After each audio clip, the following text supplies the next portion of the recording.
Yo lo único que tengo miedo es a veces a la cuestión de la conexión acá, pero bueno, con las grabaciones, pero si se complica te aviso. Va, lo vemos. Cualquier cosa me Por avisas. ahora creo que se escucha bien y se ve bien, digamos, no hay problema. ¿Vos estás en el Centro de Justicia Así Penal? que, no, estoy en mi casa ahora. No, el No, centro no, de porque justicia ahí, penal sería mucho peor, sería mucho peor. por eso lo digo. Bueno, por ahora arranquemos y cualquier dificultad o problema lo resolvemos. Dale, bárbaro, gracias, Adri. Bueno, hola a todas y todos. Somos bastantes, así que bueno, creo que podemos hacer un lindo debate. Espérenme que se me abrió. Ahí está. Bueno, como decía Sabri, la idea es que trabajemos en...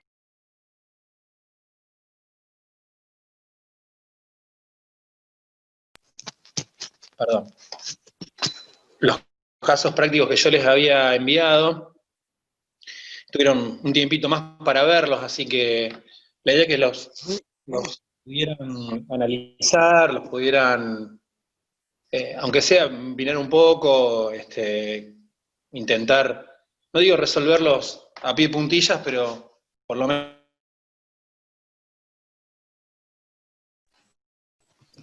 qué cuestiones les resultan más complejos, qué dudas o qué problemas ustedes ven.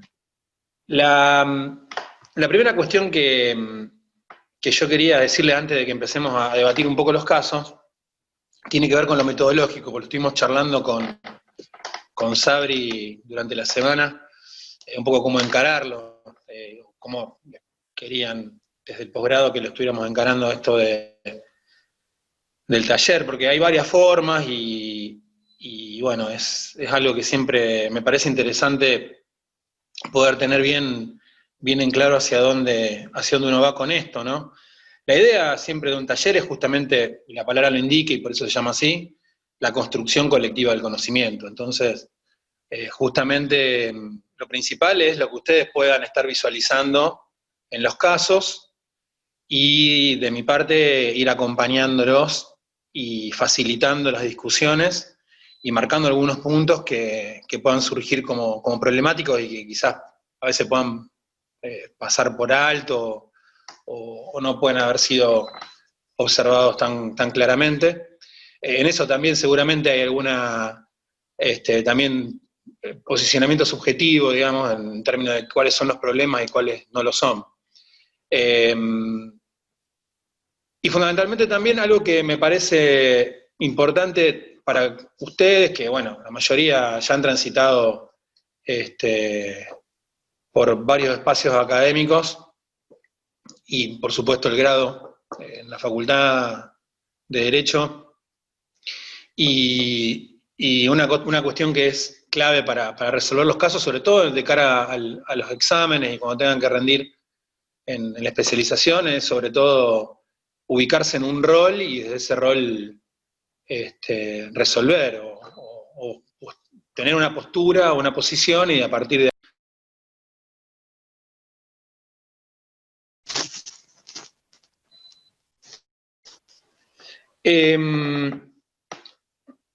También me parece que está bueno esto que les estoy diciendo, perdón, esto que les estoy diciendo está bueno para poder entender un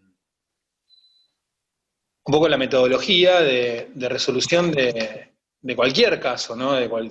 O sea, estar en el marco de cualquier taller implica esta construcción comunitaria del conocimiento, digamos. Ustedes y yo estamos siempre en una posición de aprendizaje, entonces esa cuestión de aprendizaje tiene que ser mutua, ¿no? Digamos, la cuestión es que, resumidamente, yo no vengo acá a bajarles una solución sobre los casos, sino a construir con ustedes los problemas, ¿no? Y bueno, después está en cada uno usar la herramienta. Es como dice Gilles Deleuze, que es era un pensador francés contemporáneo a Foucault y Sartre, etcétera, un postestructuralista, que decía que el conocimiento, la teoría es una herramienta, una caja de herramientas para la acción, digamos, para pensar los problemas. Entonces, fundamentalmente esa sería un poco la idea del espacio de hoy. Así que todo esto, se lo dije, esta larga introducción para decirles, tienen que trabajar ustedes.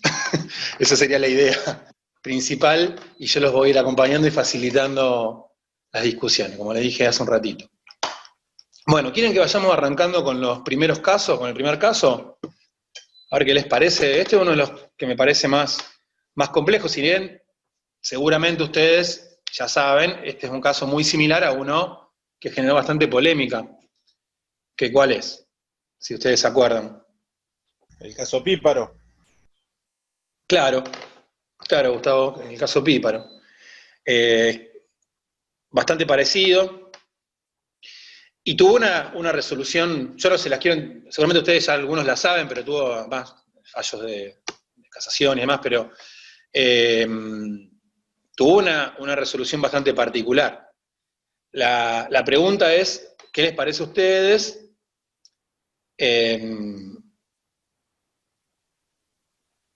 ¿Cuál sería la solución para el caso? ¿Cuáles serían las posibles soluciones para el caso? Pensando como fiscales, a ver, alguien que quiera ser de fiscal acusador. ¿Cómo lo calificarían? ¿Cuál sería la postura de ustedes como fiscales? Uno que quiera tomar ese rol, alguien que los quiera condenar, los quiera meter en cana a Roberto y Marcelo. Y me parece que podría ser... Muchos lo tienen ganas de que Marcelo y Roberto terminen presos, ¿no? A ver, Gustavo estaba diciendo algo, dale. Podría ser para una calificación grave, siendo fiscal, tentativa de robo calificado por uso de arma en concurso real, con homicidio en ocasión de robo, respecto de ese bebé por nacer que después fallece. Bien. Bueno, esa es una de las opciones. A ver, ¿quién opina? ¿Alguien opina algo distinto? Siempre pensando como fiscal, en un rol más acusador, si se quiere, o más objetivo. ¿Qué piensan de lo que dijo Gustavo? Hay como dos momentos en el caso, ¿no? Un primer momento que es el del robo, que lo marcaba Gustavo, el del robo con arma de fuego, que yo ahí no les aclaré si era un arma de fuego apta o no. Supongamos que es un arma apta, como para no entrar en la discusión esa.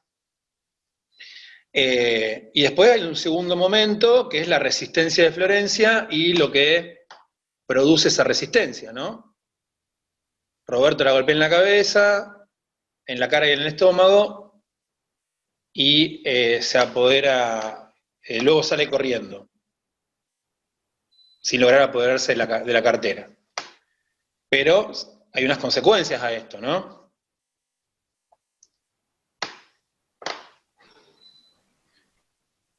Puntualmente, ¿qué les parece con la situación del feto? O el niño.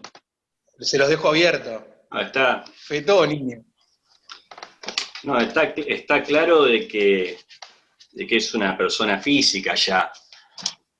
O sea, tanto para la teoría que entiende que el aborto es cuando ingresa al canal del útero vaginal, como para ser sujeto pasivo de homicidio, como para los que sostienen que tiene que estar separado completamente del seno materno. En este caso, tanto para las dos teorías no hay aborto. Esto sería sujeto pasible de homicidio.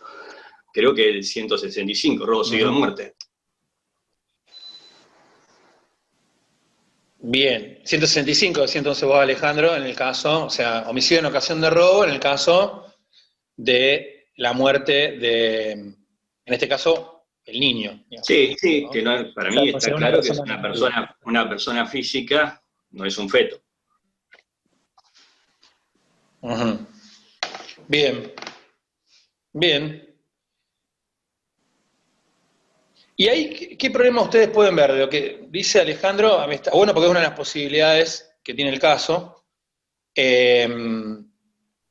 Perdón. ¿Qué piensan en relación a eso que dijo Alejandro de digamos, que ya está nacido, en este caso la persona, ya es una persona nacida en el caso del bebé que le tienen que inducir el parto?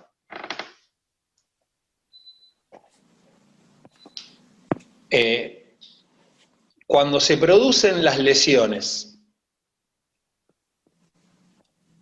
¿ya había nacido?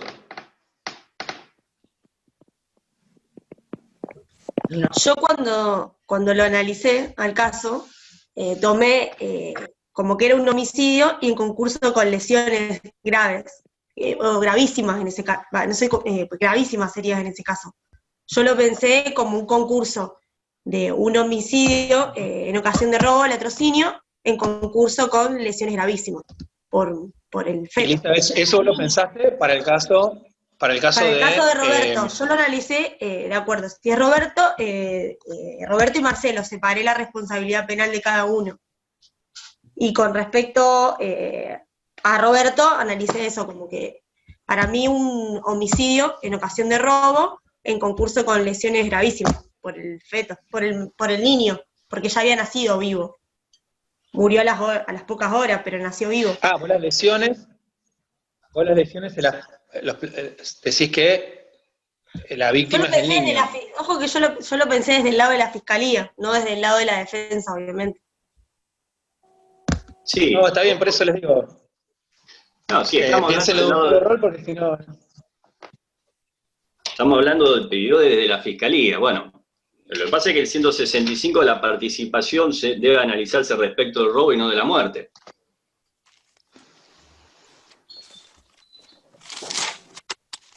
Claro, bueno, esa es una cuestión también a analizar que va por otro lado. Por eso ahí es un tema, es una línea que vos estás abriendo que va más por el lado de cuál es el elemento subjetivo en el 165. Sí. Que es un poco más.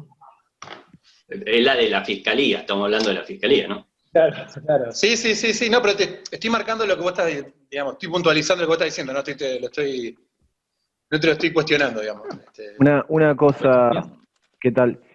Una cosa, el embarazo, la situación de embarazo, ¿era notoria? ¿Se podía observar a simple vista?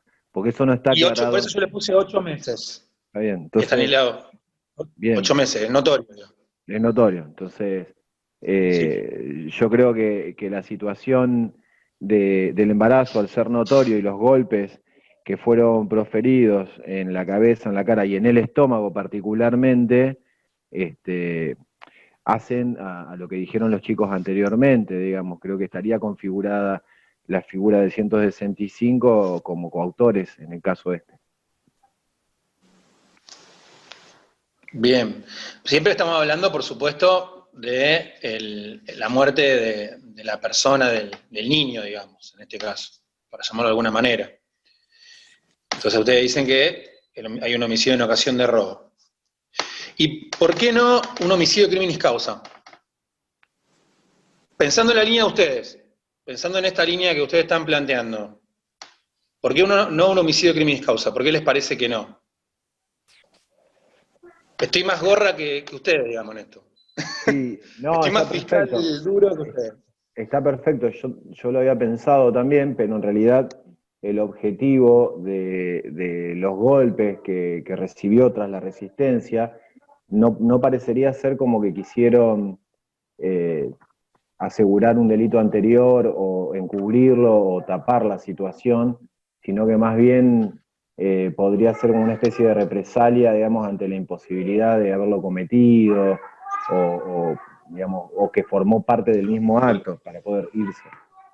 Porque pareciera que el relato de los hechos, la muerte no ha entrado en el designio del reo y que es un resultado accidental de la violencia propia del robo.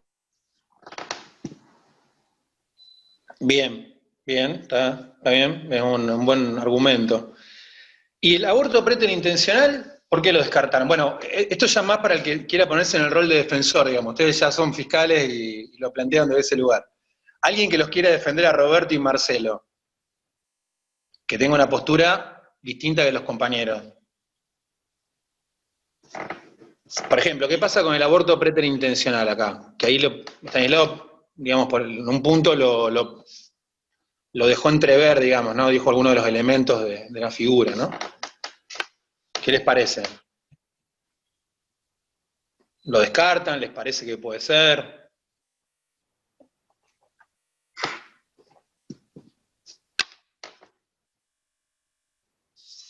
Ahí, por ejemplo, Alejandro ya hizo un planteo bastante claro. Él considera que estamos hablando de un homicidio. En el caso Píparo, termina así también, ¿no? Tanto de primera instancia, el Tribunal Criminal como Casación dicen, acá hay un homicidio del niño. No estamos hablando de un aborto preterintencional. Les cuento el spoiler, es ese. Pero digo, yo para situar la cuestión, me pongo yo en defensor, que bueno, es lo que más naturalmente me sale. Uno podría decir, en este caso, desde el punto de vista de la defensa, que no hay una persona nacida cuando se aplica la violencia sobre la madre. Y ahí podemos tomar lo que decía Stanislao.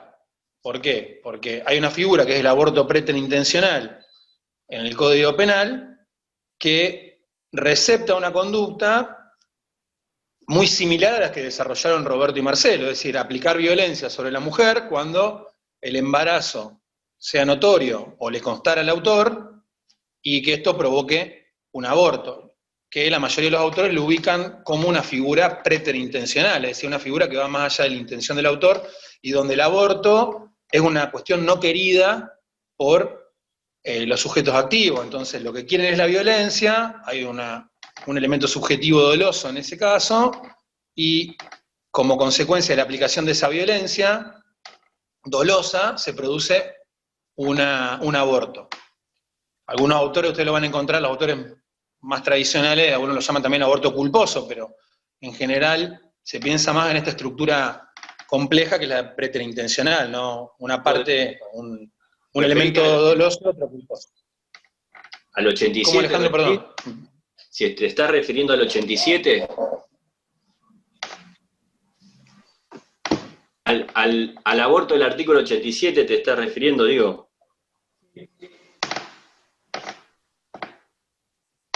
Sí, el 87. Si no me equivoco. Ahí exige la falta de notoriedad del embarazo para ser preterintencional, ¿no? No, fuera notorio o le constare. O sea, todo lo contrario, tiene que ser notorio. O le constare al autor cuando es un embarazo que no sea notorio, digamos, que no sea evidente que una chica con una panza de 8 meses.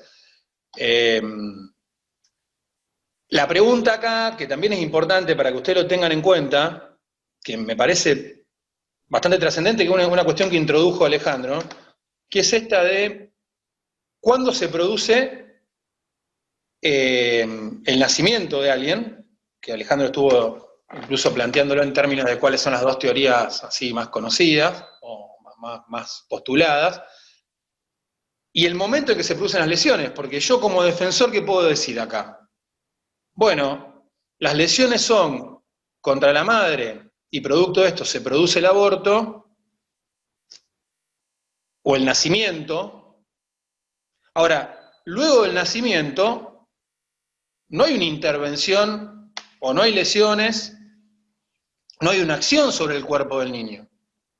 Las lesiones no son posteriores, o sea, esto que dice Alejandro, bueno, nació el niño, pero después la muerte se produce por las lesiones anteriores al nacimiento inducido. Y lo que definen los autores como aborto es... Sí. Hay una relación de causalidad entre la muerte de la persona que nació y las lesiones sufridas. Sí. pero no era una Aparte, persona nacida. Cuando aparte sufre el las niño lesiones, no era una nace, persona nacida. o sea, nace Perdón. vivo, no se Aguantame, produce. Sí. Ana, que aclare ese puntito para pensarlo un poquito más. Las lesiones se producen cuando todavía es un feto, entonces te falta el sujeto pasivo del homicidio, que es una persona nacida. Me pongo en abogado del diablo en la defensa siempre, ¿eh? Esto podemos pensarlo de distintas maneras. Estoy intentando buscarle la vuelta para que pensemos el argumento. ¿Vos decías, Ana? Te estás Que, silenciada. sí, que no se daba el aborto porque nace vivo. O sea, fue un parto prematuro, producto de las lesiones, y el niño nace vivo. Entonces no se configuraría el término aborto. Es un buen punto porque, como sabemos, el aborto es la muerte del feto por expulsión o bien en el seno materno. Y acá quizás tendríamos que forzarlo mucho, como dice Ana, para decir, bueno, murió por expulsión. Aunque por ahí podríamos plantearlo, ¿no? Pero está un poco menos fundamentada esa postura, ¿no? O tenemos menos elementos para sostenerla. Perdón, pero acá también podría ¿Iba a decir algo y me aplicarse. olvidé? Sí. No, que también está la teoría esa que distingue el homicidio del aborto cuando es posible hacer, o sea, terminar con la vida de la persona por nacer sin dañar a la madre. Y en este caso ya habría una cierta viabilidad a los 8 meses de embarazo. Ya hay viabilidad, es posible la vida fuera del seno materno, digamos. Entonces ahí creo que sí habría un sujeto pasivo de homicidio, incluso el resultado lo estaría confirmando, me parece, que daría para que haya un sujeto Sí, pasivo de homicidio y para encuadrarlo en el 165, que me parece que es la figura, porque para el criminis sí. causa no le veo la conexión, no le veo el elemento de la conexión subjetiva. Uh-huh. Esa es otra cuestión para abrir, es interesante lo que dice Carola, ¿no? Si hay 165, bueno, también lo había planteado en su momento, creo que Gustavo o Alejandro, no me acuerdo, pero puntualmente es interesante esa discusión también, ¿no? Si se da el 165 o el criminis causa. En el caso A Píparo mí, fue criminis causa, pero porque el tema de las lesiones a la fue madre, porque fue criminis un causa. disparo a la madre. Eso es criminis causa, que en concurso creo con el 165 respecto del bebé. Sí, criminis causa en grado de tentativa en el caso de la madre. Fue así. Por eso, ahí hay una discusión también para abrir, ¿no? Y acá aparece la diferencia, que no quiero ponerme a hablarlo teóricamente, porque ya lo estuvimos trabajando, incluso ustedes lo trabajaron conmigo en una de las clases, ¿no? Toda la cuestión de la discusión sobre el 165 y cuáles son los debates ahí, que son innumerables, ¿no? Son realmente bastante espesos. Pero es un debate que es posible también ese, ¿no? Es un debate que es posible. Si estamos ante un criminis causa, ¿no? También es un debate posible. A mí lo que me hace ruido, no es que me hace ruido, sino que me parece que está el kit de la cuestión acá, es en determinar el sujeto pasivo del homicidio o del aborto. Porque una de las cuestiones que aparecen como complejas es el momento, que yo se lo decía antes, es el momento de las lesiones. Las lesiones son mientras todavía esa persona es un feto. Muere a causa de esas lesiones cuando ya nació. Ahora, las lesiones son anteriores. Y ahí hay un problema. Un problema incluso para hablar de aborto preterintencional. Porque también sería complejo situarlo en ese lugar. Yo si fuera defensor de una persona y me traen este caso, yo les cuento lo que yo haría como defensor. Después me pueden criticar técnicamente o no si está bien. Pero defendiendo el interés de alguien, yo diría que es atípica la muerte del niño o el feto, como lo quieran mirar.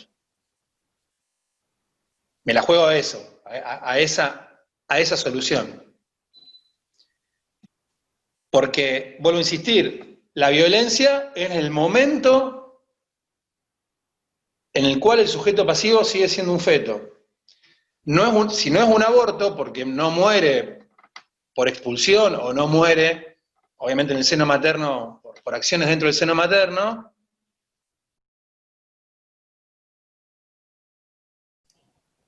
sobre esa persona nacida, y el homicidio es causar la muerte de alguien.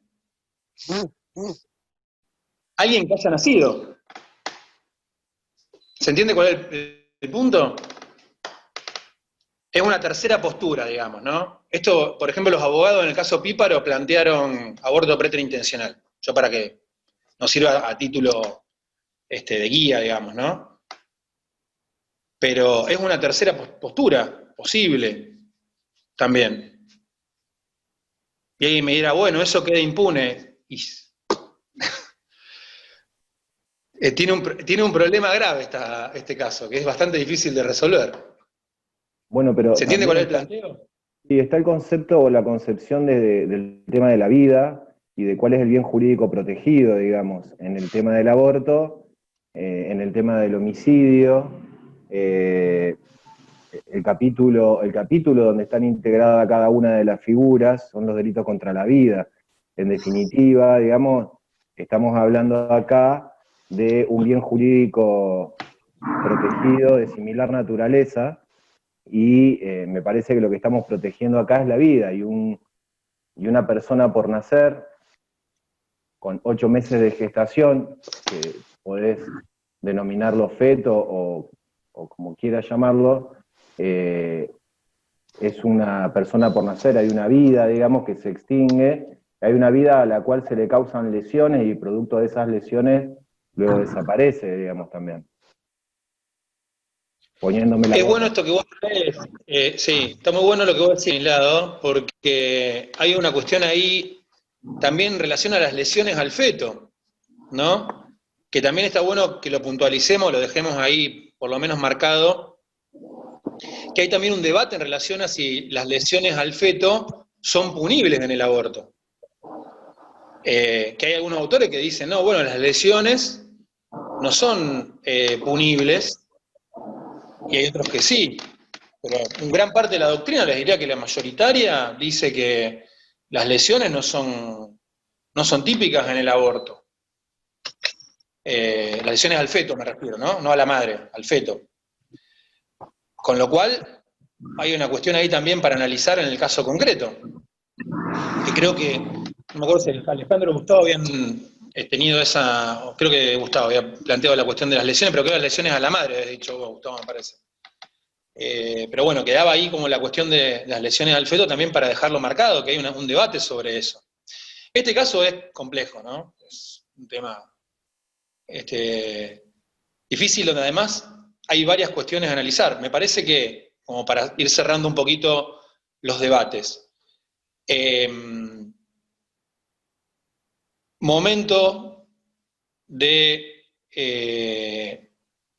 mejor dicho, no el momento, sino, el momento de las lesiones y cómo se relaciona esto con el momento del nacimiento y el sujeto pasivo, si hay un aborto, si hay un homicidio, esa sería la primera discusión, o si es atípico también, esa sería una tercera postura. Y me parece importante también la discusión homicidio criminis causa, homicidio en ocasión de robo. De acuerdo a donde ustedes se sitúen, en realidad teóricamente, van a tener soluciones distintas en relación a esto.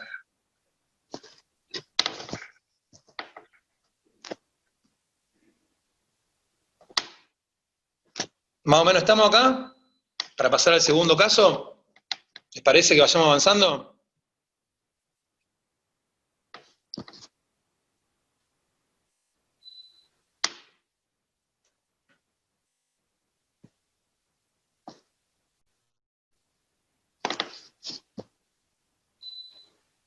Sí, díganme si no, si les parece que no, seguimos profundizando un poquito más, pero me parece que que más o menos quedó clara cuáles son las discusiones ahí. Tuve que salir en defensa de Roberto y Marcelo porque nadie los quiso defender, che. Son todos objetores de conciencia de acá.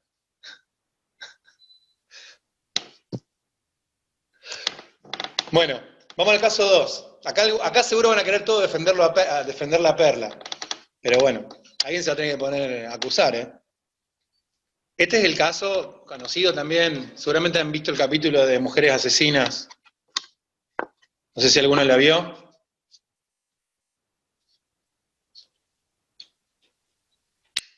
¿No lo vieron? Bueno, hay un capítulo del ciclo Mujeres Asesinas, lo encuentran por YouTube, que se llama Perla la anfitriona. Sí, yo y lo es vi. sobre... Ah, ¿lo viste? Bueno. Sí, lo vi. Es este caso, digamos, ¿no? Yo le puse un poco de impronta personal, pero es más o menos así. Era más o menos así. Bueno, ¿y acá qué les parece, no? El caso de Perla, Daniel se llamaba en el capítulo de Mujeres Asesinas, se llamaba Nicolás.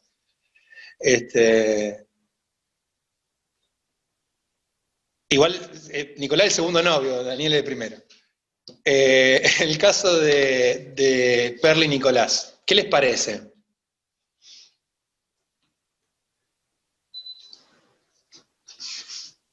Acá hay, me parece, 3 figuras o 4 figuras que pueden estar apareciendo, ¿no?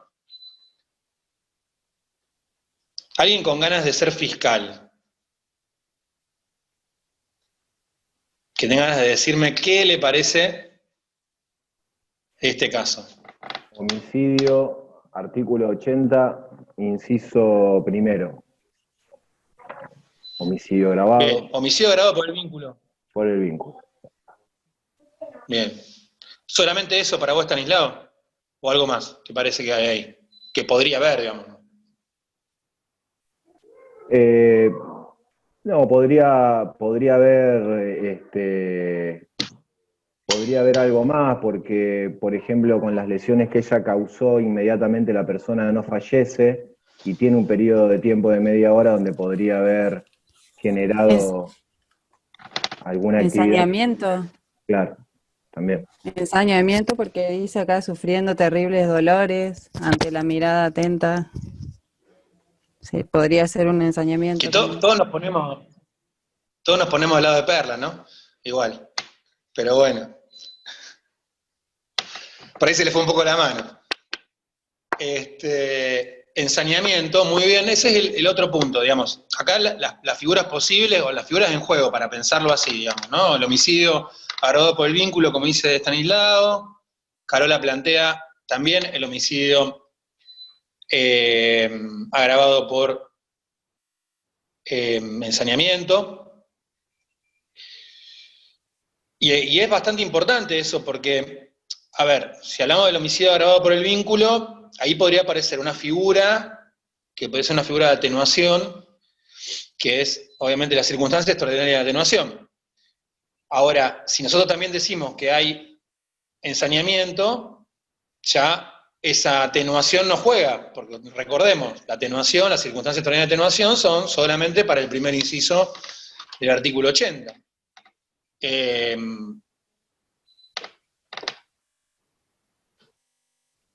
Y el homicidio en estado de emoción violenta, ¿qué les parece a ustedes? ¿A ninguno se le ocurre que puede jugar acá? Yo cuando lo leí, más de ir por el lado de las circunstancias de atenuación, lo pensé por el lado del homicidio en emoción violenta, el 81 inciso A. Por ese lado lo pensé, por el tema de que explicaba que, o sea, la mujer había sido víctima de mucho menosprecio por parte del hombre y como que había maltratado durante muchísimo tiempo. Entonces me puse del lado de bien de defensor y lo pensé por ahí, por el lado de emoción violenta. O de una fiscal objetiva también puede ser, defensor o fiscal objetiva. También, sí. Para mí, fiscal objetivo, el 80 inciso 1 está bueno por el tema de las circunstancias de atenuación, me parece que uno se proyecta, digamos, hacia la mensuración de la pena, y dada la situación de vulnerabilidad de esta mujer, bueno, esta categoría le permite la aplicación de esa atenuación. Bien. Y en este caso también podría plantearse como defensor el tema de la legítima defensa en los casos de violencia de género, que hay Bien, toda está una bueno, teoría sí. que sobre el tema de los requisitos, sobre todo de la actualidad, de la agresión y el medio empleado. Y la Porque si es víctima de violencia, la racionalidad puede del ser un medio exceso empleado. después, puede ¿Cuál es transformarse la en un racionalidad exceso. del medio empleado? Bueno, hay toda una teoría de parte de la perspectiva feminista que habla, o sea, que esos requisitos los flexibiliza bastante el tema de la actualidad de la agresión y la racionalidad del medio empleado por la situación de violencia, digamos, que está latente, que se habla de ese riesgo latente, pero bueno, digo, es opinable, ¿no? No digo que sea aplicable, pero podría Sí, entrar en juego. la- lo veo medio, Sí. es una postura, sí, está bien. Sí, no, lo que dice Carola me parece que está muy bueno porque es cierto que hay todo un desarrollo en los últimos tiempos sobre esto, y como ella dice, sobre la actualidad de la agresión sobre todo, y la no necesidad de una inminencia del riesgo para hablar de legítima defensa, sino que ese riesgo aparece, como dice Carola, latente en las agresiones previas, digamos, ¿no? Entonces, puede ser el análisis distinto o más amplio en los casos de género.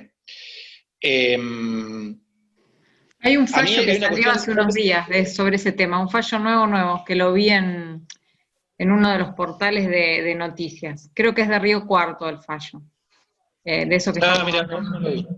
Sí. No lo vi. Lo voy a buscar, está bueno eso. No, porque me parece es un tema que me parece súper interesante también para analizar. El punto es que, a ver, pensando un poco la figura, lo que ahí, la discusión que podemos llegar a tener, o el problema que podemos llegar a tener con la legítima defensa, es que no aparece tan claro, si bien aparece muy claro la violencia de género en términos amplios, la humillación, la denigración de Perla,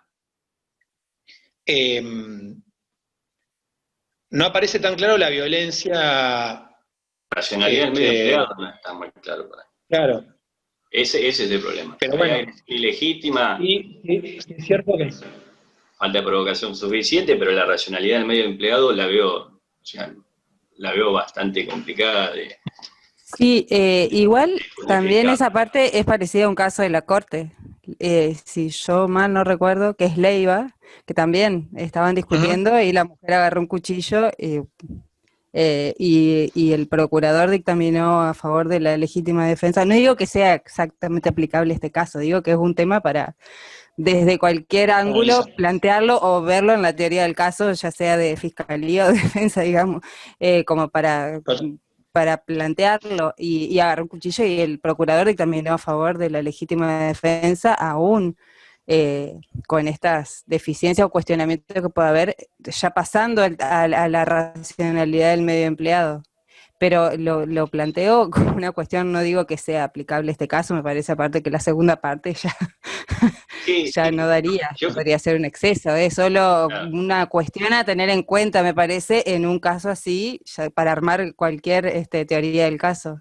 Sí, yo creo que volviendo a la emoción violenta, la segunda parte, donde ella ya los corta y hace las empanadas y demás, creo que eso es lo que termina de dejarnos sin la posibilidad de esgrimir esa defensa, digo, o sea, hay un obrar reflexivo después, o sea, hay un obrar reflexivo que descarta la emoción violenta. Hay dos o tres cosas que me parecen interesantes de puntualizar, que estaría bueno que ustedes las puedan tener en vista para cuando vayan a profundizar un poco el tema. Que me parece que son las discusiones, la que está trayendo Alejandro, lo que planteaba también Carola, Elizabeth, está muy bueno porque me parece que están trayendo temas que son los que son más debatidos y que en definitiva, obviamente, no hay una postura unánime y es muy analizable en el caso concreto y disputable todo, digamos, ¿no? Dos o tres cosas que le puntualizo para tener en cuenta, ¿no? En primer lugar, la diferencia entre circunstancia extraordinaria de atenuación y homicidio en estado de emoción violenta.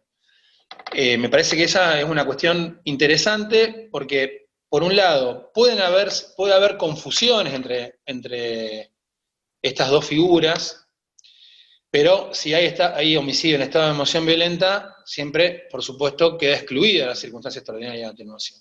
Entonces, en el caso concreto, sucedería eso. Lo segundo es esto que marcaba Alejandro, que me parece interesante, que tiene que ver con la estructura típica del homicidio en estado de emoción violenta.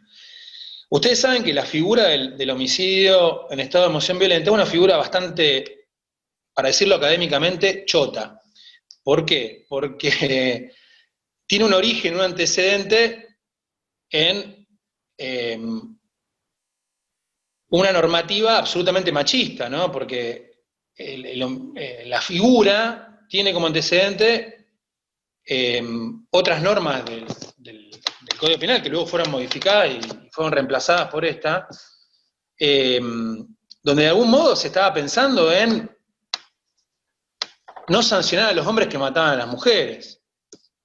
Eso, sencillamente es eso, y así apareció esta figura originariamente. De hecho, si ustedes leen cualquier libro de derecho penal más o menos tradicional, el ejemplo del homicidio en estado de emoción violenta es el hombre que encontró a la mujer con otro tipo, entonces la va y la mata. Es un comienzo para la figura, ya que la estigmatiza bastante, ¿no? De todos modos, me parece que nosotros tenemos que pensar la figura hoy por hoy, obviamente, despojado de estos antecedentes machistas o estos resabios machistas. Y ahí aparece también una cuestión que ahí planteaba Alejandro, que me parece interesante también, cómo delimitar cuando estamos ante una situación que permita la operatividad de la figura. Porque hay autores que delimitan muchísimo la figura a circunstancias temporales o de medios muy concretas. Por ejemplo, Soler. Si ustedes lo leen a Soler, Soler dice tiene que haber una respuesta inmediata ante el estímulo que produce la alteración de los estados de la persona, es decir, no se admite un lapso de tiempo entre que se produce la causa motivadora y la muerte del sujeto pasivo, la selección de los medios, es decir, si el imputado, la persona, el sujeto activo, elige los medios, se toma un tiempo para pensar, para reflexionar, no habría tampoco homicidio en estado de emoción violenta. Y hay otros autores que dicen que no, que todas estas pautas que se aplican desde la doctrina, en realidad no son válidas y hay que pensar la cuestión en el caso concreto. Es una discusión bastante interesante porque en realidad hay muchos casos donde estamos hablando de sujetos que están en esta situación de estados alterados. Ustedes saben que la emoción violenta tiene estructura esta de un estado... Disminución de los frenos inhibitorios. Claro, un estado emocional que disminuye los frenos inhibitorios. No los rompe completamente, no los anula, porque si no estaríamos hablando de una imputabilidad, pero sí una disminución de los frenos inhibitorios.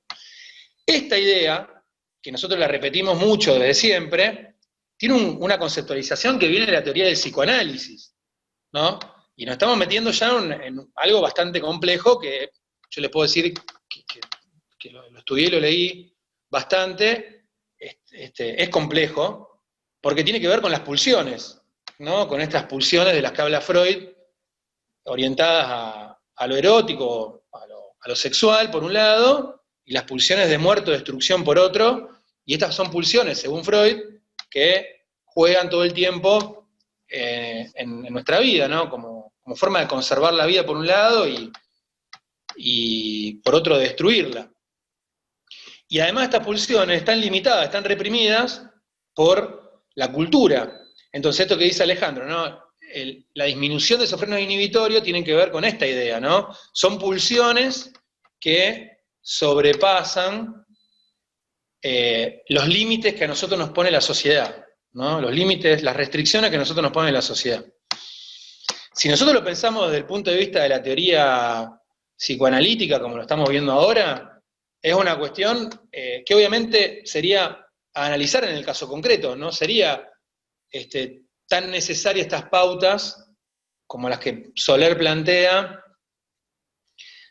tan cerradas, tan estrictas para pensar una situación de este tipo. Porque en general lo que, por ejemplo, dicen autores como Soler, como Núñez, es que si se dan estas circunstancias donde hay una serie de hechos que de algún modo van socavando, van generando en la persona un impacto subjetivo, no hechos de gravedad, pero a través del tiempo, bueno, en realidad no se puede hablar de un estado de emoción violenta, sino hay que hablar de circunstancias extraordinarias de atenuación, porque en el estado de emoción violenta lo que sucede es que el hecho te arrastra emocionalmente, violentamente, o sea, el hecho motivante, digamos, hacia el homicidio. Entonces,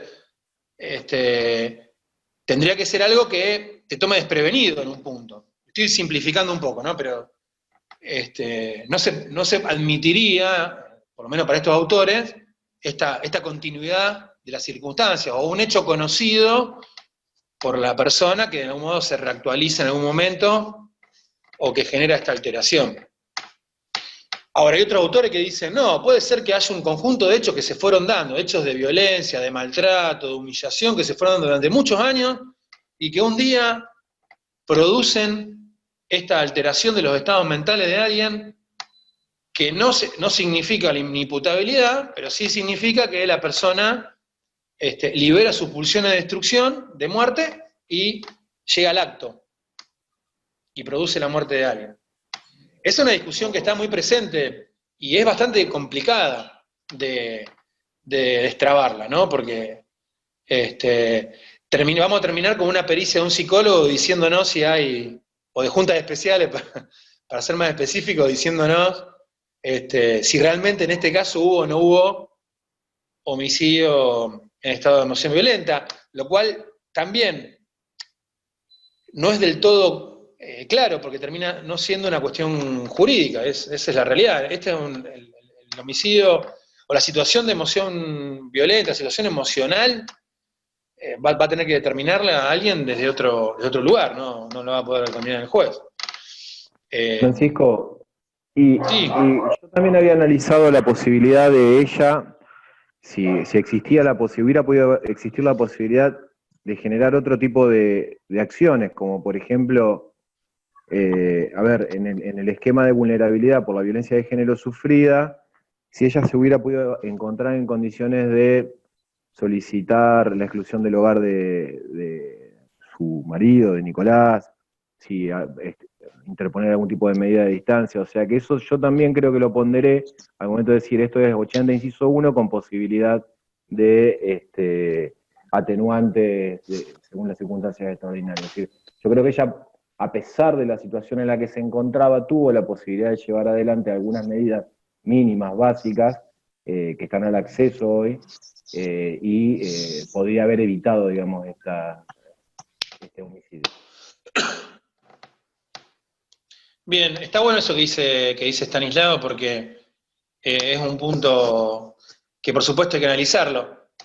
Yo les puse intencionalmente esta cuestión de Perla llena de ira, digamos, ¿no? Perla estaba enceguecida ante la situación que se actualizaba de los maltratos que estaba sufriendo. Pero bueno, me parece el debate está por ahí, ¿no? El juego de la figura está por ahí, por lo que ustedes están planteando.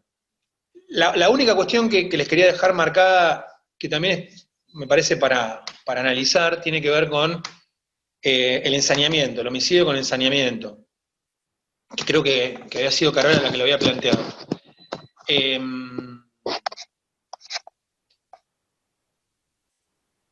A mí me hace un poco de ruido el homicidio con ensañamiento, agravado por el ensañamiento, porque esto lo dejo abierto, digamos, es una posibilidad, pero siempre no se olviden que tengo mi corazón de defensor y entonces voy a buscar la vuelta para defender la Perla o a quien sea. Tiene que haber un dolo directo, en el caso del sujeto activo, de producir un mayor dolor que el necesario para la muerte, y que a su vez ese dolor se produzca en términos objetivos. ¿Recuerdan la estructura del homicidio con ensañamiento, ¿no? Esta estructura objetiva-subjetiva, ¿no?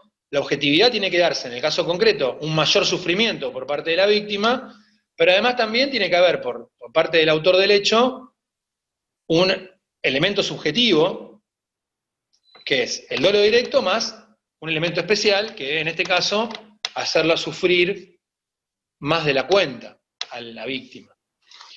Y lo que uno puede ver por la estructura del caso, es que Perla le clava un cuchillo y luego él muere desangrado. Entonces, lo dejo abierto como una posibilidad. Uno podría decir, bueno, no hubo, en este caso, dolo directo, tomando, y un elemento subjetivo especial tampoco.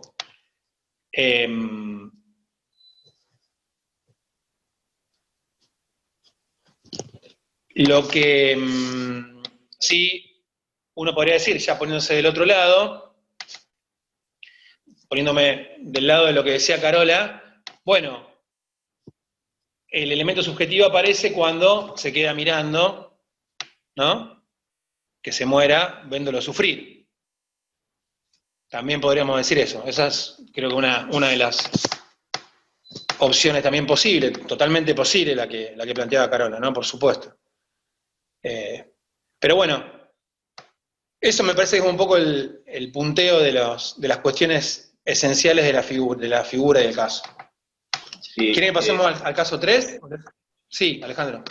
No, te iba a decir respecto, volviendo al anterior, ¿no? La emoción violenta, que hablaste de la ira, ya hay jurisprudencia que dice que la ira, la intolerancia, la impulsividad no son equivalentes de emoción violenta que pueden hallarse a raíz de esta, sino los sujetos impulsivos, irritables o violentos no se encuentran amparados por esta atenuante de homicidio. O sea que la ira, si bien eso puede llegar a ser un elemento no definitorio de la emoción violenta.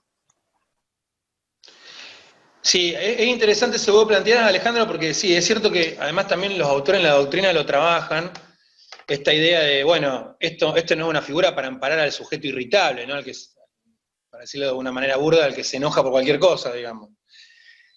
Pero sí, la ira es una emoción posible, ¿no? El miedo, la ira, etcétera, ¿no? Sí, claro. Y yo entiendo lo que vos decís, que bueno, no es una figura para amparar cualquier sujeto que se enoja por cualquier cosa. Por eso es importante tener en cuenta una parte de la estructura del homicidio en estado de emoción violenta, que es que las circunstancias hicieran excusable esa situación, ¿no? Entonces, lo que dicen los autores, tienen que ser circunstancias graves las que hayan desembocado en esta situación de emoción violenta, ¿no? El ejemplo que siempre ponemos en el grado es, me chocan el auto de atrás, salgo del auto y le pego 3 tiros porque yo soy un enamorado de los autos y me tocan el auto y es como que estallo de ira y se pudre todo, digamos. Claro, bueno, no. No está para amparar a esa gente. Exacto, no se puede decir que por eso la figura tiene 3 elementos, digamos, ¿no? Que ustedes lo tienen que tener en cuenta siempre cuando piensen la figura. La emoción, por un lado, el estado emocional, el estado de alteración, que esa alteración sea violenta, es decir, sea intensa. Y el tercer punto, que las circunstancias hagan excusable esta situación. Es decir, que realmente lo que produce esa situación de emoción sea algo grave, y ahí entramos en un debate mucho más fino, que es qué cosas podemos considerar graves para producir estados emocionales. Y acá también se nos queman un poco los papeles en términos de análisis a priori, digamos, ¿no? Porque también estamos poniendo en manos del intérprete qué consideramos situaciones de gravedad. Porque si ustedes leen la doctrina, lo que dicen los autores, y tienen que ser cosas graves que salgan de lo normal. Bueno, ¿cuáles son las cosas que salen de lo normal? ¿Podemos hablar de lo normal o lo anormal? ¿Qué es lo que consideramos normal y anormal? Es una discusión, ¿no? Porque ahí, digamos, en un punto estamos pensando también, o tenemos que enmarcar la figura en el principio de legalidad, no podemos dejar abierto todo a la interpretación libre del juego, ¿no? En este caso. Sí, el lograr posterior también dice mucho respecto a la emoción violenta. Sí. Sí. Me acuerdo del caso, un caso que se me viene ahora a la cabeza, pero yo no me acuerdo si lo plantearon como emoción violenta, pero me parece que sí, pues ya no me acuerdo de un caso que todos lo conocemos, el caso Barreda, ¿no? Se murió este año Barreda, así que lo tenemos presente para el caso, por lo menos. Yo creo que, yo no me acuerdo bien, la verdad que no lo seguí en su momento, pero ahora ya perdí un poco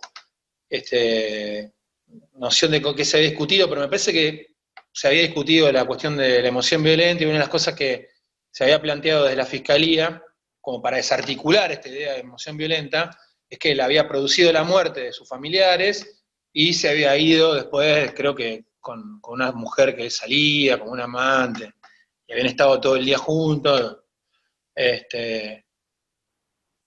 Pero bueno, ese es otro de los debates que me parece interesante para tener en cuenta. Yo vuelvo a insistir, hay muchos autores que dicen, bueno, y esto yo he trabajado también con algunas compañeras psicólogas que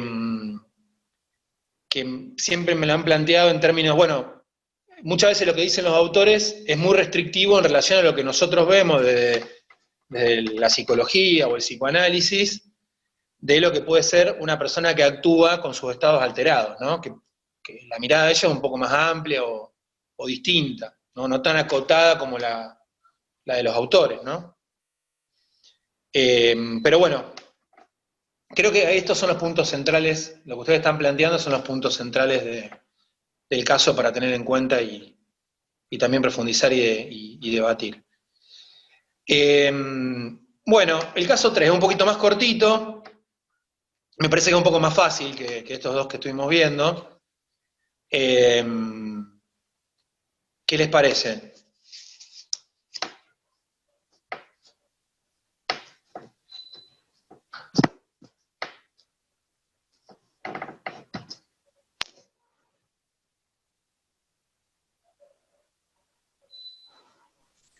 Ahí me parece, ¿no?, que la discusión puede ser si se podría hablar de una tentativa inidónea de homicidio calificado o un abuso de arma agravado.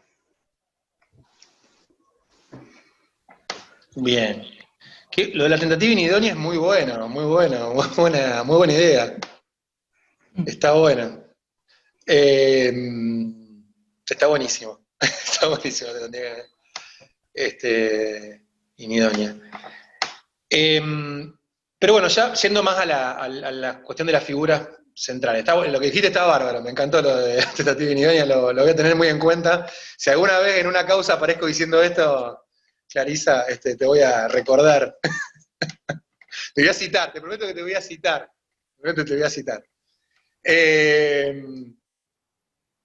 Pero bueno, yo se lo había puesto para analizar la cuestión del abuso de armas, ¿no? El disparo de armas, bueno, también acá puede aparecer la figura del daño, ¿no? Del daño como como otras de las figuras que están en juego. A mí me parece que la dificultad para pensar el abuso de armas es que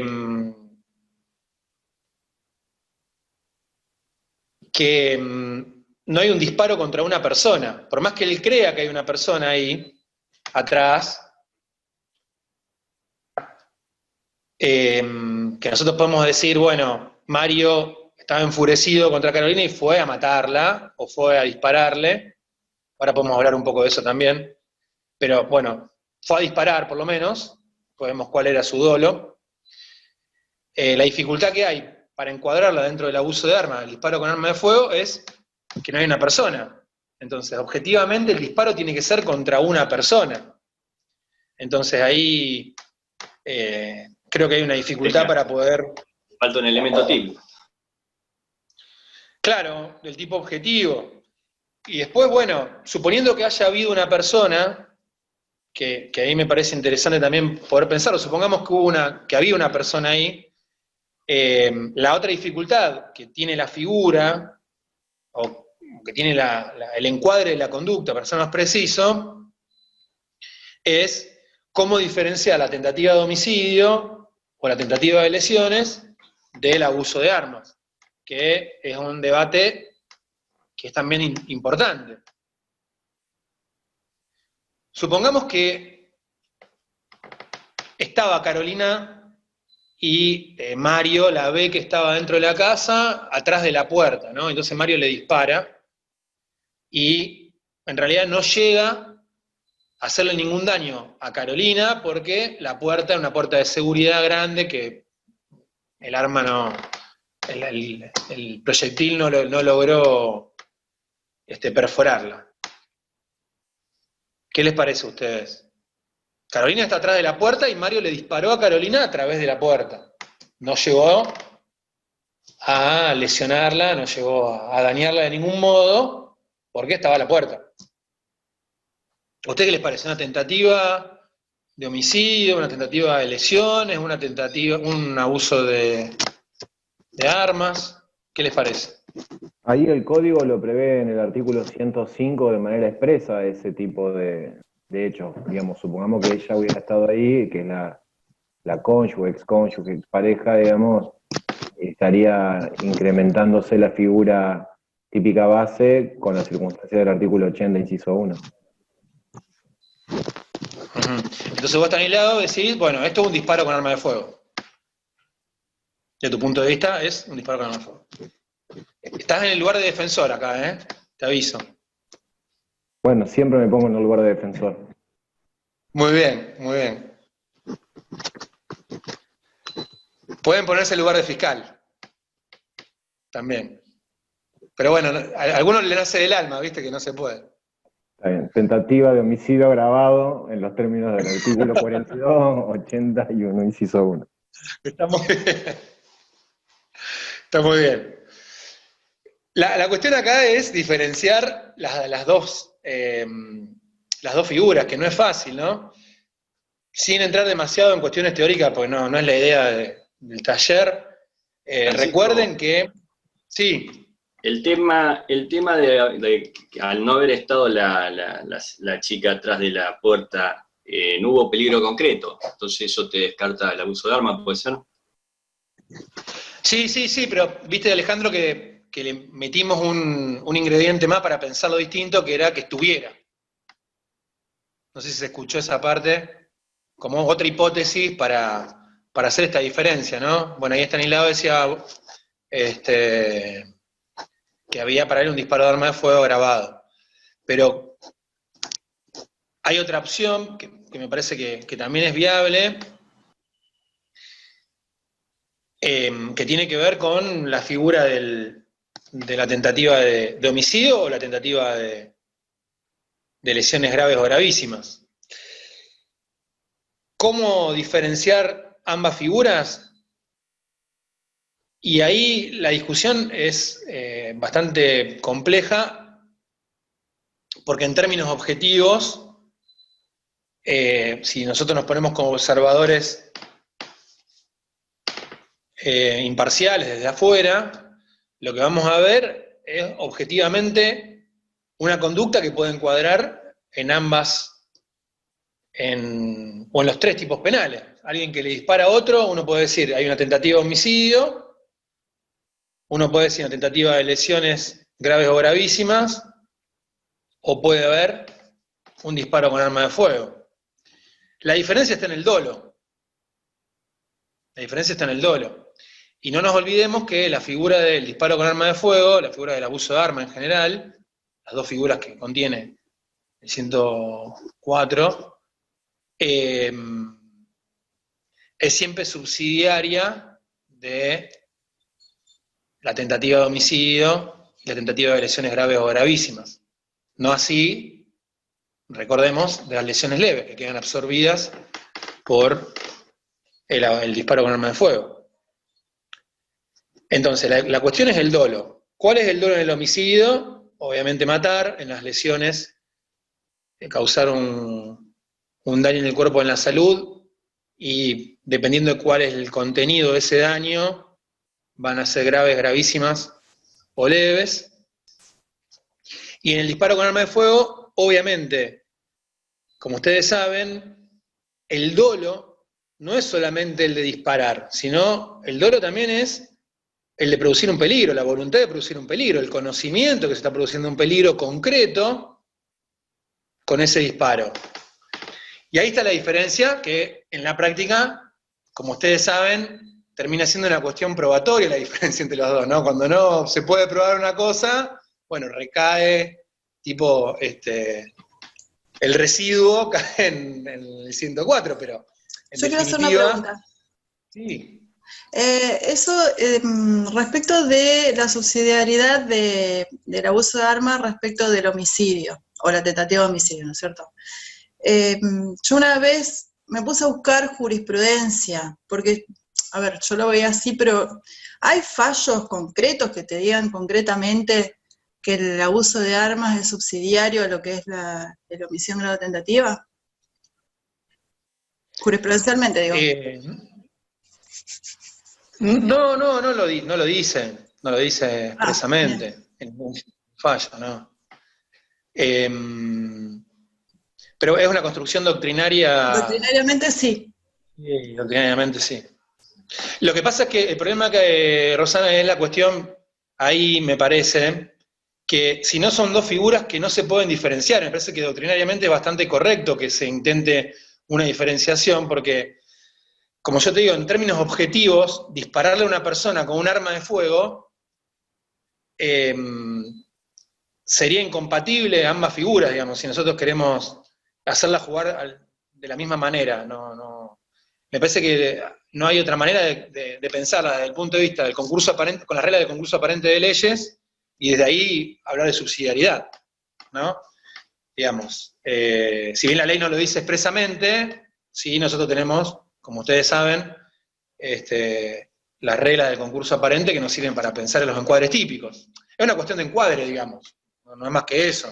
Esto, como dice Daniel Herbeta, ¿no? La cuestión de los concursos, del concurso aparente es una cuestión de encuadre, de qué se excluye o qué se incluye en una figura, no es más que eso. Entonces, me parece que es necesaria esa diferenciación porque no hay sino forma de distinguirlas. Y sí, serían... yo pensaba en algún fallo. No, ya sé, está buena la inquietud, está buena. Sí. En general los fallos siguen esta misma lógica, digamos, la lógica doctrinaria, sí, pero no lo han viste dicho. Que en la práctica... No, yo no encontré fallos donde te lo digan. Termina siendo una cuestión de prueba. Sí. Claro. Viste, termina siendo una cuestión de prueba, digamos, ¿no? No puedo probar el homicidio, no puedo probar las lesiones, bueno, es un abuso de arma. Tal cual. Portación y abuso de arma, Es una eterna discusión que se tiene a veces con, por ejemplo, con unidades de homicidio, como para poder tomar o llevar adelante un caso, que nos toca a veces en la diaria del trabajo tratar de diferenciar la tentativa de homicidio con el abuso de arma, y uno tiene que ponerse a discutir el dolo con el propio colega para ver si toma o no el caso.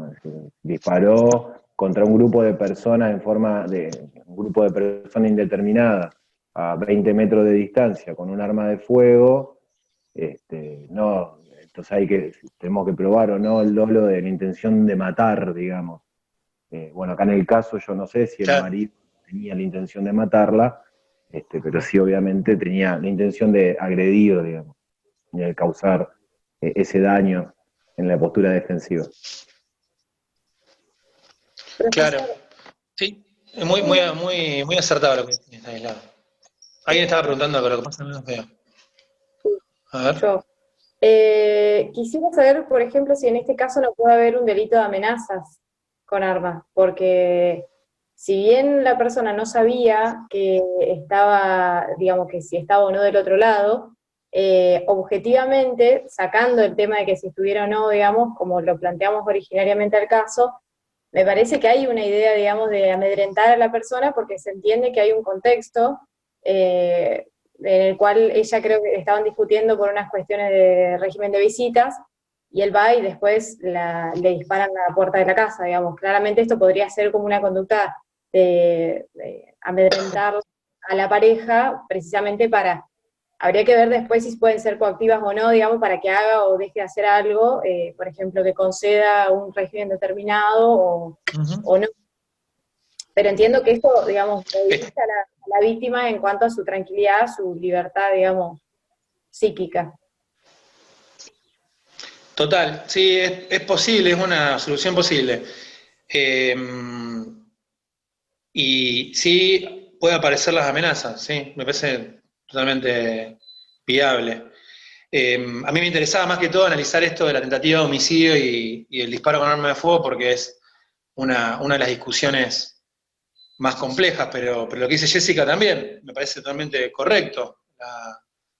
El juego ahí de las amenazas también pueden estar. El daño también, por supuesto, ¿no? Ahí también puede aparecer. Y pero daño sería aunque sean expareja. El código habla de cónyuges, sí, pero ¿no sería extensible también a la... No sé, hoy se considera... No, para mí. ¿Cómo así como exclusión de punibilidad en este caso? Claro. No, pero habla de cónyuge el código. Claro, pero en este caso eran pareja, digamos, y tienen una hija en común. Habría que ver si también se considera extensible a las parejas, por decirlo, convivientes o no, que estén en una relación de noviazgo, como se entiende en otros puntos del código. Se puede plantear, es una analogía in bonam partem, y se puede plantear. Me parece también está dentro del marco de lo posible. Sí. Está muy bien, está muy bueno. Bueno, ¿quieren que pasemos al 4? No sé a qué hora hay que hacer el corte, yo para ir viendo un poco los tiempos. A las 6. A las 6, Adriana. Bueno, vos estás ahí, yo pensé que estabas... No, yo escucho, tengo una oreja puesta acá. Está bien. Bueno. Bueno, vamos entonces al 4, a las 6 hacemos un cortecito, así que nos queda un rato todavía. Vamos al 4. El último examen de delitos convencionales hubo 2 casos de injuria, así que por eso se los puse a esto para analizarlo, porque además algunos me acusaron de haber hecho el examen y no lo hice, así que quiero deslindar mi responsabilidad en el examen ese de injurias y calumnias. ¿Qué les parece este caso? Hay un caso que es igual, que no es en realidad de injurias y calumnias, sino un caso civil, pero llegó a la corte, de un personaje bastante conocido, que es Chiche Helbrum, con el caso Fraticelli, que llegó a la corte, pero fue un caso de daños y perjuicios, en realidad no de injurias y calumnias, o de injurias. Pero ¿qué les parece acá? Esto es bien interesante porque hay toda una cuestión en relación al derecho a la información, por un lado, a la libertad de prensa, a los límites de esa libertad de prensa, de libertad de expresión. Esta es una discusión en la Argentina, además, tremenda. La discusión sobre los medios de comunicación en la Argentina creo que debe ser uno de los lugares del mundo donde más está presente.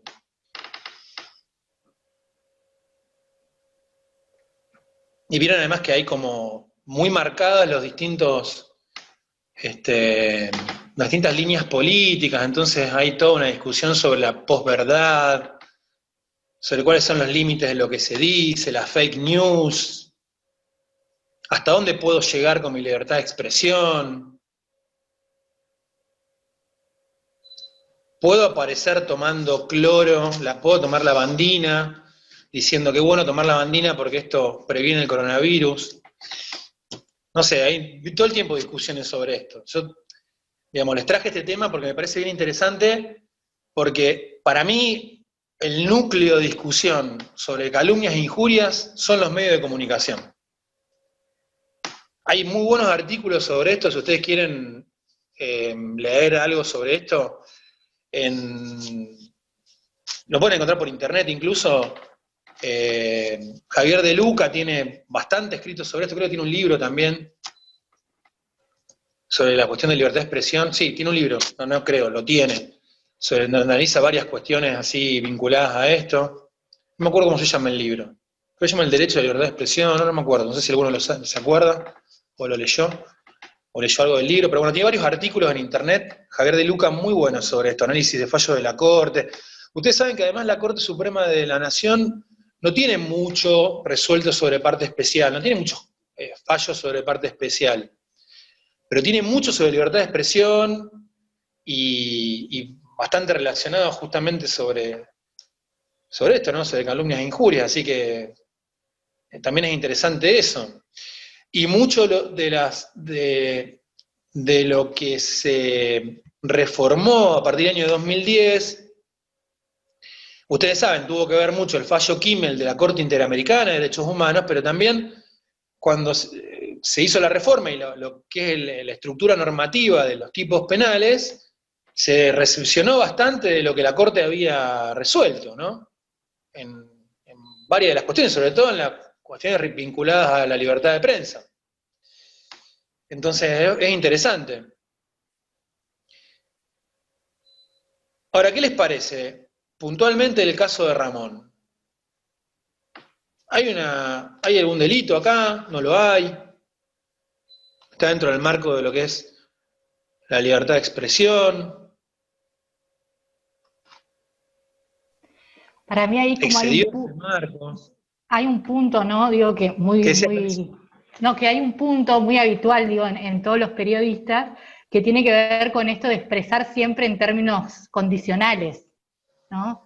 Creo que hay algo ahí de que se amparan, ¿no? De que yo no realizo afirmaciones asertivas, ¿no? Los términos del 109 y del 110, sino que, bueno, habría como una cuestión ya, ¿no? de ampararse ahí en la norma, y en este caso las expresiones también fueron así, ¿no? Claro. Eso que dice Clarisa es interesante y es un punto que por eso les traje el caso de Chiche Hellblum. Búsquenlo en internet, no sé si alguno lo leyó, es un caso que creo que del año pasado, que justamente la Corte dice eso, dice la falta de asertividad, o mejor dicho, el verbo en potencial, no significa que por sí solo esto indique que no hay, en el caso concreto, una afectación contra el honor. Porque, como dice Clarisa, la afectación hacia el honor puede estar presente por más que el verbo esté en potencial, o sea, no es un bill de indemnidad, una forma de obtener impunidad, esta cuestión. Recuerden que hay un fallo también de la Corte antiguo, que es el fallo Campilay, que impactó bastante en la legislación, que es interesante también para tenerlo en cuenta, donde establece la Corte cuáles son los estándares para entender que en un caso se afecta o no el honor por una publicación de un medio de comunicación. básicamente los estándares son estos de que el verbo esté en potencial, o mejor dicho, que no sea asertivo, que también luego se incorporó a la norma, ¿no? El citar la fuente, el dejar la identidad de los sujetos que aparecen en... Sí, Alejandro. Por lo que leo, digo acá, o sea, él refiere al apellido nomás. ¿Ahí se puede entender que está imputando a una persona física determinada, refiriendo solamente al apellido? Es un debate, es una discusión. Esa es una discusión, si realmente está circunscripto o no la persona. Por eso, una de las cosas que me faltaba ahí de los estándares que marcó la Corte en este caso, el caso Campilay, que algunos se incorporaron, como les dije, a la normativa, cuando se hizo la reforma del 2010, es también la cuestión de la identidad de los sujetos involucrados, ¿no? Vieron esto de, en el diario aparecer las iniciales de alguien, LM, SU, bueno, ¿no? Y de esta manera, resguardar de alguna manera el periodista la identidad y quedar en principio desresponsabilizado. Ahora, vuelvo acá sobre algo que les dije, siempre estos estándares son justamente estándares, entonces hay que mirar el caso concreto, porque si yo en una publicación puedo determinar en el caso cuál es la identidad de alguien y la nota me lo deja en claro, por más que yo no ponga el nombre completo, difícilmente no haya una responsabilidad. ¿Se entiende lo que les quiero decir? Sí, además, profesor, refiere que, dice concretamente, en los barrios de la ciudad se comenta que el asesino habría sido el profesor de guitarra de la niña, o sea, ya lo ubica por lo menos en un entorno respecto al hecho. Y al dar el apellido ya se supone, digamos, que está delimitado un poco, delimitada la identidad, ¿no es cierto? Claro, pero a ver, el tipo es a persona física determinada. O sea, no circunscribirlo a un ámbito reducido de gente. Sí, ese es un debate que me parece que está bueno, lo que están planteando. Sí, Jessica, dijiste algo, perdón. No, que precisamente, digamos, si se está investigando en un ámbito determinado, que es el entorno de la menor, se está diciendo que es el profesor de guitarra de la menor, y que es de apellido Castronovo. Por eso entiendo yo que podría ser algo más concreto lo que está haciendo, y no tan genérico. Lo que sí lo salva es que no da, a ver, no es que, no lo salva, pero quiero decir, habría que analizar también porque dice que hace una referencia de que, bueno, pues se comenta, podría ser una cuestión medio vaga que toma los dichos de otro, digamos, y no precisamente los está produciendo el mismo, o que está inventando esa información. No, yo iba a preguntar, ¿no? Porque acá, bueno, será que coinciden, ¿no? Pero si de existir, ¿no es cierto?, de existir el delito, la acción se debería dirigir contra el conductor, contra el productor del programa. Acá digo, bueno, porque justo será que coinciden, pero contra los dos. Sí, yo creo que contra el conductor, en este caso, puntualmente. Recuerden que la ley habla de reproducir también, o publicar, con lo cual ahí también hay un punto donde no solamente abarcaría el que emite una determinada ofensa contra el honor, sino al que la reproduce o al que la publica. Y ahí en ese marco podemos pensar en el productor, por ejemplo, ¿no? Para mí es uno de los temas más interesantes de lo que es parte especial, ¿no? Porque excede lo que es la parte especial. Ya estamos hablando de cuestiones que me parecen sumamente interesantes en términos de derechos constitucionales y en un debate que es el debate, para mí, de la actualidad, en términos de realidad social. O sea, más, digamos, teniendo en cuenta cómo nos atraviesan a nosotros los medios de comunicación, las redes sociales, en pandemia ni hablar, ¿no? En esta situación, más todavía, ¿no? Donde la interacción cada vez menor y donde terminamos comunicándonos con el otro a través de algún medio tecnológico. Y ahí aparece la cuestión esta, que también incluso tiene que ver con cuestiones filosóficas, ¿no? La posverdad, ¿qué es lo que es verdad y hasta qué punto existe la verdad también, ¿no? Hoy estaba leyendo justo a un sociólogo que es Daniel Ferenstein, no sé si lo conocen, trabaja cuestiones de genocidio, Daniel, y últimamente está bastante publicitado, porque a pesar de él mismo, digamos, se erigió como uno de los directores, él mismo dice, ¿no? Soy uno de los directores técnicos de la pandemia, ¿no? Porque aparece como uno de los que está hablando desde el punto de vista más sociológico de las cuestiones vinculadas a la problemática de por qué nos pasa lo que nos pasa en términos de contagios y demás. Yo lo recomiendo mucho, búsquenlo en las redes sociales, en internet, porque está Daniel Ferenstein. Tiene aparte libros muy interesantes sobre el genocidio, es una de las personas en Argentina que labura mejor todo lo que tiene que ver con esto, ¿no? Tiene un libro muy bueno, se llama El genocidio como práctica social, que es extraordinariamente bueno, también lo recomiendo que lo quiera leer, pero últimamente estuvo trabajando esto de qué nos pasa como sociedad, ¿no? En relación a la pandemia y los estados de negación, ¿no? Queremos volver a la normalidad. Yo estoy simplificando el pensamiento, ¿no? Queremos volver a la normalidad y queremos, en función de eso, negar la pandemia, queremos negar lo que nos pasa y bueno, ¿por qué explotan los contagios en un determinado momento, ¿no? Y una cosa que decía, bien interesante, una nota que leí hoy, es esta discusión sobre la verdad relativa en todo, ¿no? Todo es relativo en términos de verdad. Y entonces lo que dice Daniel es también interesante, porque dice, esto de relativizar todo, entonces que podamos decir cualquier cosa, desde, bueno, Videla, yo tengo mi opinión que es bueno, y entonces tenemos que bancárnosla, hasta, si yo tomo veneno para ratas, me voy a salvar del coronavirus, es peligroso también, porque en un punto admitimos cualquier opinión como válida y en definitiva eso termina generando contextos que pueden ser complejos, ¿no?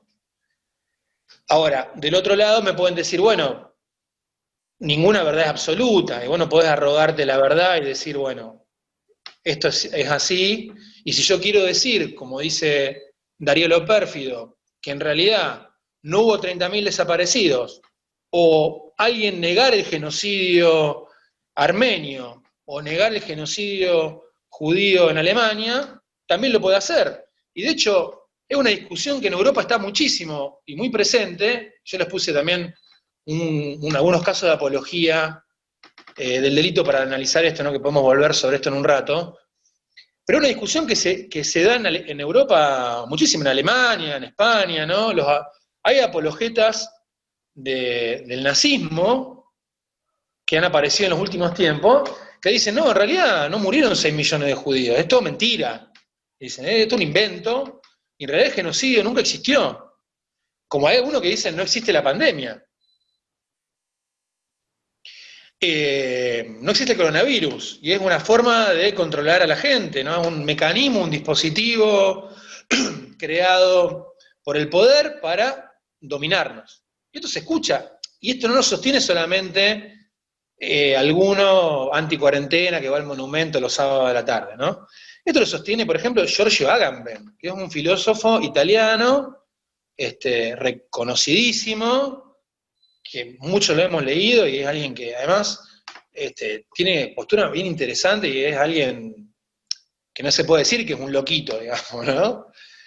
Digo, para encuadrar un poco esto que nos cuesta tanto, ¿no? De qué es la verdad y qué no lo es, ¿no? Y para pensar los límites de la libertad de expresión, que son muy difusos, es muy complejo, la verdad que es muy complejo decir cuándo estamos ante algo que es cierto o no, y hasta qué punto estamos transponiendo los límites de lo que es verdad o de lo que no es, ¿no? ¿Se entiende un poco lo que quiero decir? Me fui un poco por las ramas, pero me parece un tema tan interesante y tan actual, y y difícil de encuadrar, de aprender, digamos, ¿no?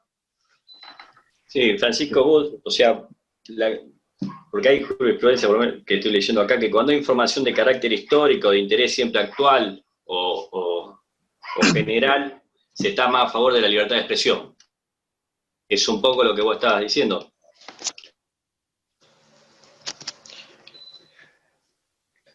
Sí, a ver, encuadrándolo, hay interesante jurisprudencia del Tribunal Europeo, por ejemplo, ¿no? Sobre este tema. Donde se termina diciendo que aquello, ahora no me acuerdo el caso concreto, pero se los voy a mandar, porque lo tengo, es un caso del año 2018, el Tribunal Europeo, donde terminó revocando una sentencia creo, del Tribunal Supremo Español, diciendo que, en este caso, una persona que era una apologeta del nazismo, que vendía libros donde se promovía el nazismo, no podía ser considerado a alguien que había violado una norma. O sea, que en definitiva estaba dentro del marco de la libertad de expresión. Es una postura, digamos, sí. Nosotros tenemos entre nosotros todo el tiempo gente que cuestiona el genocidio del proceso militar, por ejemplo. Darío Lopérfido es una persona que lo hace permanentemente y públicamente. Hay una muy interesante discusión al que le interese, de que deben ser 5 minutos en internet, entre Darío Lopérfido y Martín Cohen. Martín Cohen es un profesor de teoría literaria de la UBA muy bueno, un escritor, donde Martín Cohen dice cosas muy interesantes cuestionándolo a Lopérfido, ¿no? Y esta idea de los 30.000, ¿por qué? ¿No? Si les interesa, me estoy yendo un poco de tema, pero si les interesa es un debate que está, digamos, ¿no? Y que me parece que se encuadra en esto, ¿no? ¿Hasta qué punto yo puedo decir lo que quiero y puedo cuestionar, incluso hasta validar o legitimar un genocidio, ¿no? Y esto está en el marco de la libertad de expresión o no. Ese es el debate. Yo, digamos, tengo mi postura, pero no la quiero dejar tan expresada porque quizás puedes condicionar, pero es un debate interesante.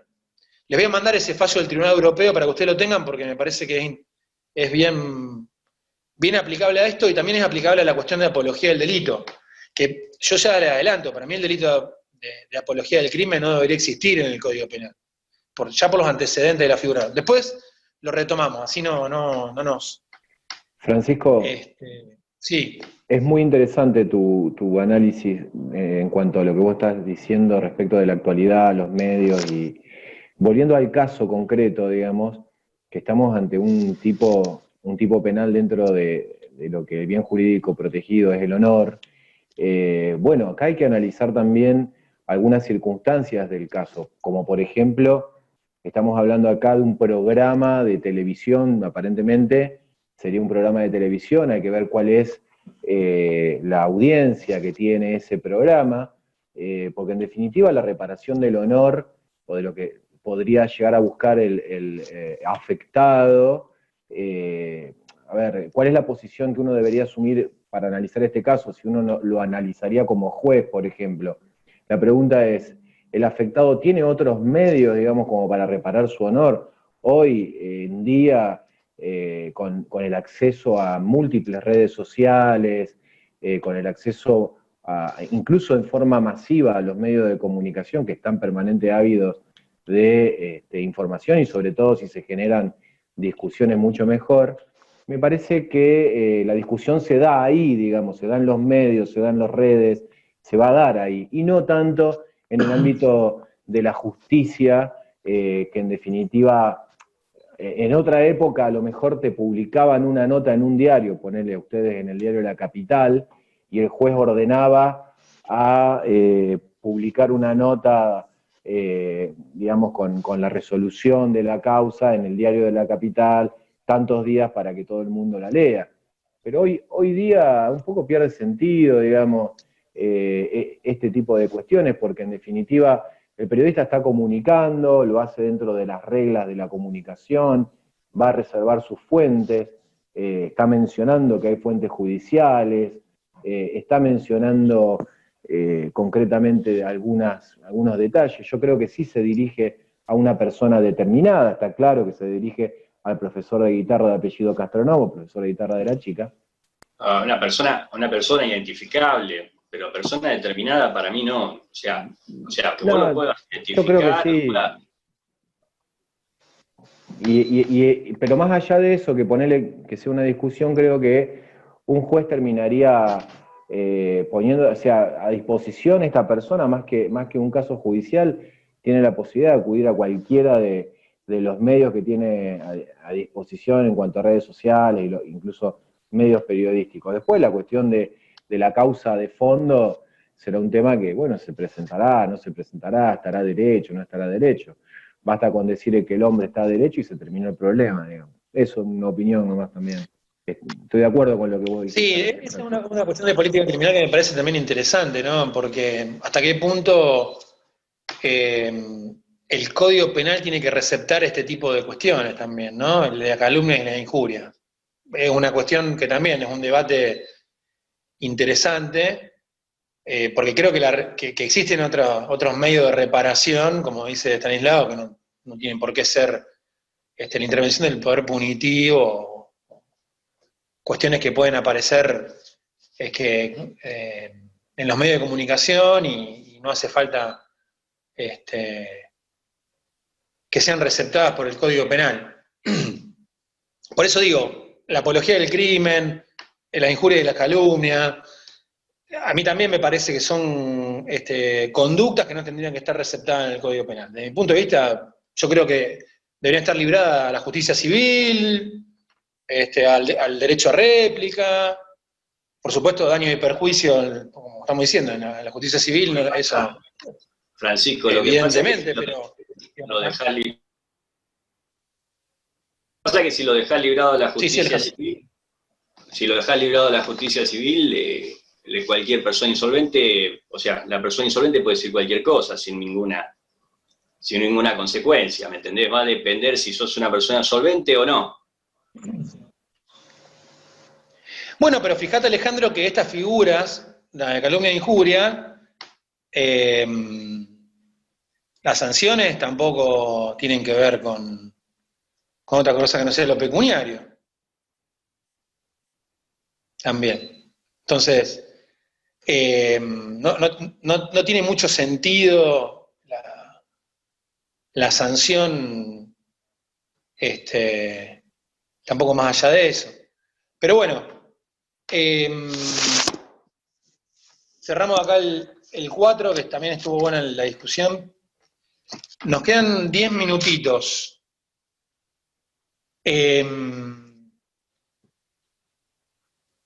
Sabri, ¿qué te parece que hagamos? ¿Cortamos ahora? ¿Seguimos un poquito más? Porque nos podemos llevar con el tiempo. Si te parece, hacemos el corte ahora y retomamos. Sí, y retomamos más o menos 18 y 20, o sea, para hacer la media hora de corte. Dale, así, porque si no se nos va a ir mucho el tiempo, me parece. Bueno, les mando el link, es el mismo, o sea, de la segunda parte es el mismo que yo les mandé cuando envié todo lo del módulo, pero igual ahora se los pongo en el grupo de WhatsApp para que lo tengan a mano. Hay que salir entonces de acá.